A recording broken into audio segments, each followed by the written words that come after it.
Maija izskaņā atzīmējot Latvijas Būvinženieru savienības 100-gadi tika īstenoti divi nozīmīgi pasākumi – Eiropas Būvinženieru padomes 78.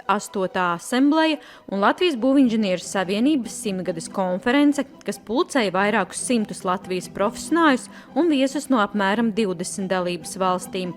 Abu pasākumu programma tika īstenota 3 dienu ietvaros. Šādas sanākšanas, protams, profesionāļiem, būvinženieriem un viņu savienību pārstāvjiem ir ārkārtīgi svarīgas, jo šādu tikšanās reižu laikā mēs apmainamies ar jaunumiem, ar problēmām, ar kādām mēs sastopamies un mēģinām rast kopīgus risinājumus. Latvijas Būvinženieru savienība ir uzticams partners Eiropas Būvinženieru padomei. Par pilntiesīgu biedru tā kļuva 2005. gadā. Sākotnēji Latviju pārstāvēja Vija Gēma un šobrīd Helēna Endriksone, kas pilda arī ECE viceprezidents pienākumus. Lielākie ieguvumi ir taisni mēs, kā dalība valsts, mēs saņemam pirmkārt vissvaigāko informāciju no citām valstīm. Mums ļoti bieži pat ir jautājumu saraksts uz kādu konferenci, ir par darba drošību, par būvniecības likumdošanu, par normatīvo bāzi. Un tad katra valsts dod savu ātro, aktuālo informāciju, ko es pēc tam pat pārunājot ar ministriju, kas izmanto to informāciju, kas ir aktuālā. Nevis tie interneta informācijas avoti, ko mēs varam saņemt gadu veci, bet tie ir aktuālie šodienas jautājumi. Un vēl vairāk tā tradīcija ir tiešām ļoti laba, kad tās tikšanās notiek dažādās dalību valstīs. Un šoreiz pat jāsaka paldies, es pat pateicu tiešām paldies Portugālei, kas ļoti gribēja šajā pavasarī rīkot lielo pasākumu pie viņiem, tad tomēr uzklausot, ka mums ir tās 100 gadi, tad prezidents bija tas, kas pateica nē, cienot un ļoti augsti vērtējot Latvijas būvinženieru ieguldījumu Eiropas darbā, tad konference notiks Rīgā par godu 100 gadiem. I'm really overwhelmed by the hospitality of the people here, especially also of the Latvian Chamber. It's now the third country in the Baltic states I'm visiting. First city was Tallinn. Last year it was Vilnius, and I'm now very happy that I'm here in Riga, enjoying that beautiful city. I think 100 years anniversary is a vital sign of a resilient organization. How many firms do you find which are 100 years old? I think they always realized that they will have to stand together to fight for engineers' problems. You know, as a single engineer, you cannot do anything. You will not be heard. You can only do this in collaboration. Eiropas Būvinženieru padomes 78. asamblejas šā gada aktualitāte tika veltīta izglītības jautājumiem. Mītiņā tika runāts taisni par sadarbību, par nākotnes plāniem. Un nākotnes plāni, kā jau mēs arī šodien redzējām un dzirdējām, ir jaunā grāmata, kas būs par profesiju būvinženieris.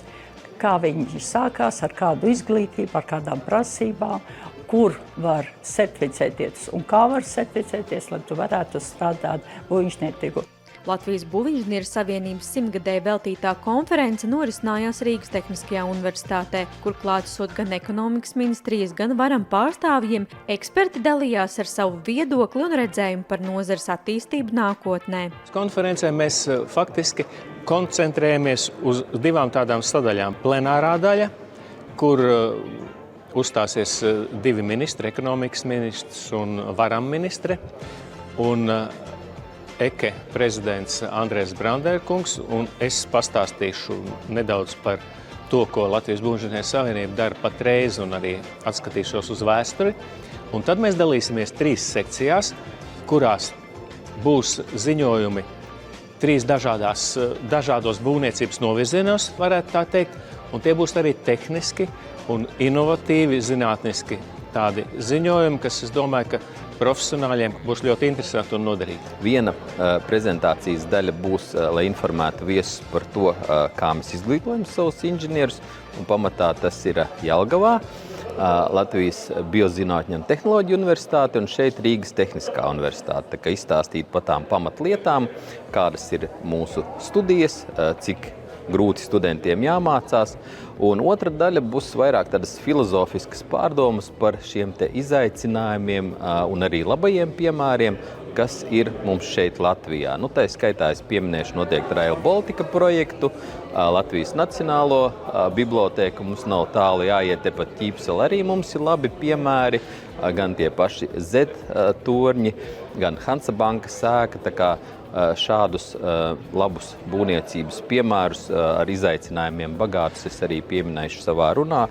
Tiek prognozēts, ka būvniecības nozares apjomi Latvijā turpinās pieaugt, un, lai tas noritētu veiksmīgi ar kvalitātes zīmi un pēctecību nākamajām paudzēm, svarīgs priekšnoteikums ir tās dalībnieku zināšanas un prasmes, kā arī loģiski un uz nozares attīstību veicinoši likumdošanas un normatīvi akti, ko palīdz īstenot un sakārtot Latvijas Būvinženieru savienība. Jebkuram, kas kaut ko dara, manuprāt, ir vēlme izdarīt savu darbu labi un to darbu veikt labvēlīgā vidē. Un šī labvēlīgā vide veidojas gan no sabiedrības attieksmes, gan no likumdevēja attieksmes, gan no kolēģa attieksmes. Un Latvijas Būvinženieru savienības viens no svarīgiem mērķiem ir tieši sakārtot šo vidi, veidot attieksmi gan savu, gan sabiedrības, gan likumdevēja attieksmi, lai darbība mūsu būvniecības jomā, kas ir ārkārtīgi svarīga, mēs varam skatīties visur, kur bez būvniecības faktiski mēs neko nevaram šodien darīt, lai šī vide būtu laba un, kā kādreiz saka, lai katrs cilvēks, kas būvinženieris vai arhitekts vai pasūtītājs, ejot uz darbu, to darīt ar prieku, izdarīt labu savu darbu un mājās nākot atkal iet ar prieku, jo viņš ir kaut ko labi izdarījis.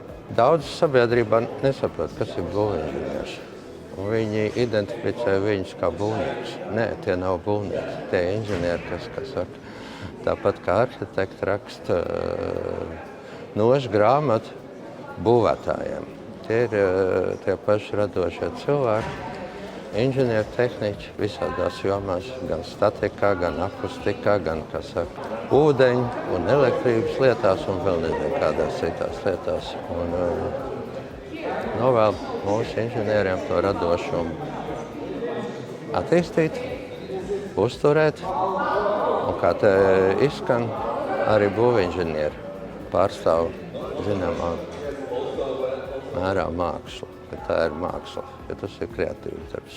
100-gades jubilejas noslēgumā Latvijas Būvinženieru savienība aicināja Eiropas Būvinženieru padomes asamblejas delegātus doties ekskursijā uz Meža parka lielo estrādi, iepazīties ar šo unikālo objektu un arī noklausīties Cērnekavas jauktā kora vēja balsu uzstāšanos, lai pilnvērtīgi izbaudītu dziesmu svētku estrādes akustisko un latviešu kora mūzikas skanējumu. Es ist mit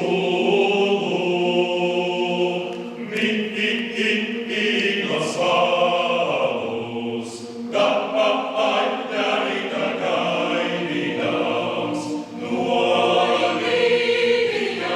Gribās arī pateikt milzīgu to paldies tiem mūsu cilvēkiem, kas iestājās savienībā, kas ļoti radoši strādā.